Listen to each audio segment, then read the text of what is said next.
worth it. Now, you were going to share about a relationship that was not good. Yeah, so I love that worthy. And part of the worthy work is kind of remembering how much you've grown. Hmm. I had remembered when I was like 21 years old. I'm from New York originally, upstate New York, and had this dream to move to California. So I had this high school boyfriend who lived in Orange County, and I started dating him. Um, and moved out here, kind of moved in with him really at 21. I didn't have a license. I didn't have a car. I didn't really have life experience. It was just my first thing I did was just move across country, drop everything, and start this life in Orange County from New York. And I had just made my whole world this guy. Made everything I did was about him. He drove me to and from work, and it was what it was. I didn't know any better. And one day he just broke up with me. So not even like a year of me being out there. It was earth shattering for me. And of course, I didn't have a cat at the time. I'm someone who always needed a cat. I didn't have a cat. And anyway, he had broken up with me, and I had not even been to my apartment. I don't think I'd been there a couple times. I hadn't even set up like the electricity or the internet or anything. And I didn't have a car or a license. And I had to figure out how to ride the bus. And here I am in the city where I didn't have any friends. It was his friends. So when we broke up, I lost all my friends overnight, lost that relationship, didn't know what to do. And luckily, there was a girl I had met through this church. So I did have a friend who had started a church, and there was a girl in there we were hanging out on the beach one day, and she looked so happy, and she had just gotten married. She knew my story, and I just really admired her. She had class, she was beautiful, she looked very happy and peaceful. And I just said, "What's your secret?" And she told me, she said, "Yeah, I just got married, but if tomorrow that ended, I would be okay." She said, "I know that I would be okay no matter what, whatever." And something switched in me where I was like, I want that. I want to know that I'm okay. If something gets removed out of my life, I'm okay. And I want to set up my life where I'm independent and people can join me on this journey, but I will be okay no matter what. Hmm. So that lesson of just losing everything, being soul crushed and having my identity wrapped up in someone else to where I couldn't even pick out the curtains. Like I didn't know how to make a decision without this person because I had given them my power, really. And when they just remove themselves, and actually I think it was God and the angels removing that person, because I think if something's not for your highest path, you will have a shift. It will be removed from your life. And that worthy has been a long journey for me to take my power back. There were so many times I couldn't go back to Laguna Beach where that all happened. For years I loved it there, but I couldn't go back because I had my heart broken and shattered there. Yeah. And I would go to work just crying, like, I worked at this like roofing company, and I just felt just not sure what to do at all. And I prayed every day. That's how I got through it, was having faith. And I remember there was even a cat. There was a stray cat at my apartment complex. It looked so mangy and like unhealthy. And I just took that cat in. And like I went to PetSmart and I bought all this stuff for this cat. Well, I got a roommate, and the roommate I think she was a little allergic to cats, and the cat was crying one day when I was at work and really loud, and she just opened the door and the cat flew out the apartment. And get this, weeks later, she's like, "I don't know what to tell you. The cat just took off. It really needed to go outside." I was like, "Okay." But I was sad. And then weeks later, I'm walking through the apartment complex and I see that same cat looking out at me from someone's window. So that cat Oh, had a house, and I had kidnapped the cat without even knowing I kidnapped the oh, it's cat. somebody's cat that you Isn't said. that funny? Oh, But yeah. like I had taken this cat in because I needed love. I needed Yes. some companion at the time I was going through the heartbreak. But I also think maybe part of that cat's purpose was to help me during that time. And maybe the Right. cat came to me for a couple weeks just to help me heal, and Mm. then went back to the cat's original home. But the cat looked at me like, "I Yeah. know you." How funny Oh, is that? that is I great. just remembered that. But another thing is that roommate. I think everything in our life, we are on purpose. whether we know it or not. We meet people, we go to places for a reason, we meet different experiences for a reason, just like our pets come to us for a reason, or we have an experience with an animal and that might not even be ours. You Mhm. might get a message from a dog in a park, Yeah. or they might come to you and for a medicine that you didn't even know you needed, soul medicine, because that animal meant to help you at that moment or give you some love or presence. So when I had been going through that breakup, I walked into this cafe and I didn't know what to do. And I ran into a girl I had grown up with on my swim team. We swam together growing up in New York. And she just happened to be going to school at UC Irvine and said, I need a roommate. So she became my roommate and like an angel for me in my life during that time. She let me borrow her car so that I could learn how to drive. I mean, it was just meant to be that we ran into each other and she helped me through that time, even though I felt like I had no help. You didn't know what to do. So that was something I learned at 22. And I just decided to dedicate my life to empowerment and healing and living your best life, because that's what it's about. It's just coming here to do the work that you came here to do and to feel good. And so we've talked about relationships before and how maybe some women stay in a relationship for a long time where they're very unhappy. And let's say they're not getting something, or even in a friendship, or not expressing their truth, Mhm. where animals will express their truth. They'll express how they feel at any time. They're not holding it in so much as the people do. But how do you think that comes up a lot with people who stay in relationships or don't follow their guidance? Yeah, that's what I'm trying to help women now. I'm led to do because I've overstayed in relationships so many times, and it's not right. You're being diminished, or you're being hurt, or you're being put down, or you're not happy, and yet we tend to stay because we humans, uh, we don't like change really, and we want that comfort. We're afraid. And we get real attached to things. I mean, even things, we want to give things to the goodwill, and maybe we haven't worn something or looked at it or used it, but maybe somebody gave it to us, or we have trouble just giving away just a knickknack. And imagine how hard it is, to shift a relationship or say, okay, I'm going to move away from this person.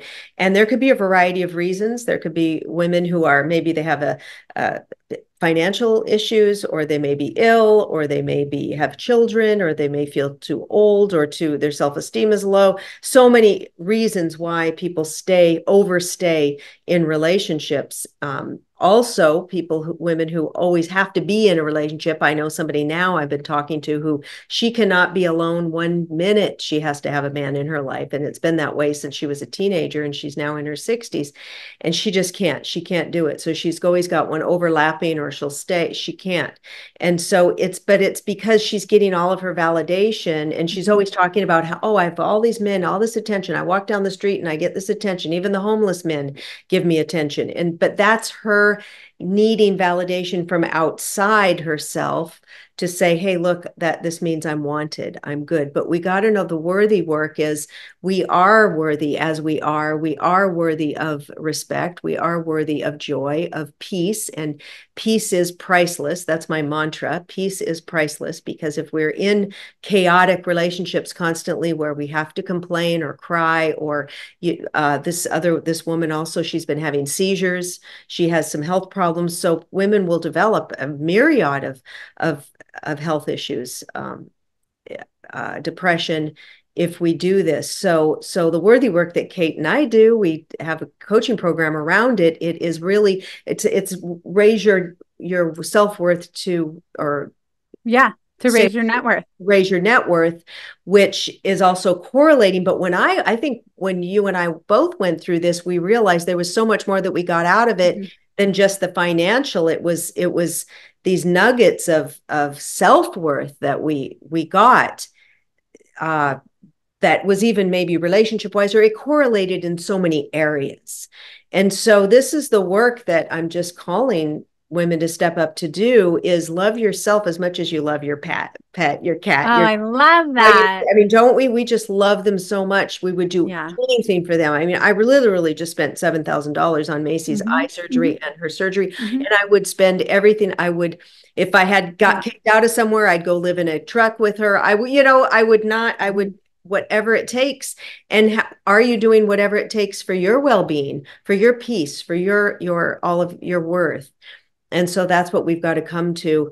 And that's what Kate and I do help women with. But we want to let you know, if you're watching this, you're meant to hear this, to know that you are worthy, you are beautiful, you are a spark of the divine, and you have gifts to share, and you do not deserve to be diminished or Beautifully said. And I think with our pets, we can do that self-love worthy work with them yeah. when we just hold their paw or just pet them and get present in the moment, and we are healing each other and just connect with their eyes and cuddle with them. And that is very healing. When we take a moment and we journal next to our pet, or we sit out on a deck and we look at the stars with our dog, Mm. they are doing so much for us. They're holding space. They're holding space for us to come home to who we are.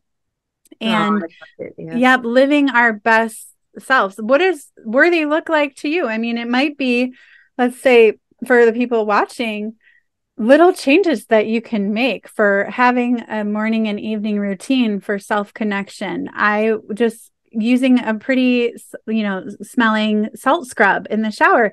I love that. And it's something that nurturing, or doing a face mask, like just at night, or something to be taking care of me, something that makes me feel good. Okay, that is an example. Or drinking really good water, or eating food that's organic, or looking at the ingredients of the food, of your dog's food and of your food. Like, what are they eating? What are you consuming that's going to now be in your energy and affect how your day goes? I mean, worthy is a part of everything you do. And what are you going to tolerate and what are you not going to tolerate? Is it worth getting into a huge argument, or can you just let things be, let people be on their path and you are on your path and you're building something special, and you can invite your pet to help you with building and coming up with ideas? Because a lot of times people are like, I just want my pet to be happy. Yeah. Right. I assume they want this big backyard, or they need to be doing all of these things. And you put all these assumptions on what you think your pet needs to be happy, when really their happiness is they want you to be happy. So Yeah. when you take more care of yourself and you're in a better state and a higher vibration, that impacts them in a positive way. Yes. And that makes them feel better and shine.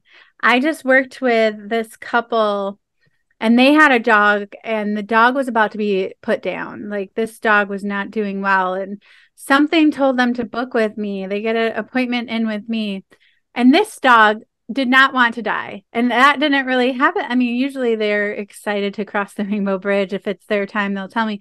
But this dog wasn't ready. And the dog kept telling me about this trip, wanting to go on this trip. And sometimes they just want to do something special at the end. So I told the parents, okay, your dog wants to go on this trip. And they were like, actually, we did have a trip, like a camping trip planned for the end of the month. Do you think the dog can make it? I said, the dog's saying it will make it to the end of the month. So they go on the trip. They have the best time. They just make accommodations for the dog, maybe put him in a wagon, Mhm. and they had the best time. This little dog, and then his name was Jake. He lived for another 6 months. So he Oh, was going to die. He goes on that trip, has an amazing time, and he lives for 6 more months. But do you see his parents being happy because they went on that trip and they're doing things that they love and they're following their joy, help extend the life of the dog too. oh, So beautiful. it's just a story of how our animals are here to help us. And, we don't necessarily need someone else to make us feel happy a certain way. So I think too, when you start to be more worthy and hold yourself with more joy and worthiness and to a higher standard for yourself of what you will accept, that automatically will shift your relationships around you. That's right. Yeah, They'll that's part of shift. the coaching that Kate and I, that Yeah. part of it is what will you, and that's we're also boundary coaches. We have a boundary program, and it's what will you accept or not accept? What will you tolerate or not tolerate? Are you tolerating someone diminishing you? Are you tolerating not going, yourself not taking care of yourself? Are you tolerating yourself eating junk food or not making it to that yoga class? Or so that's where the morning and evening routine comes in, setting yourself up for success, doing your journaling, pampering yourself. Okay, what will be good? How am I going to nourish myself today? So yeah, it's all I about love that. And ourselves. Yeah. our animals are teachers, and they might have an opinion about something going on in your life. So Mm-hmm. give them the space to share that with you, being able to take cues. You're already communicating with your animal, whether Right. you know it or not, you are communicating with them. And so many say, I think they understand this because they gave me a certain look or they did something right when I thought of this. And just be mindful of maybe some of the thoughts coming in might be their thoughts that they're sending to you. Right. They do have a lot to say.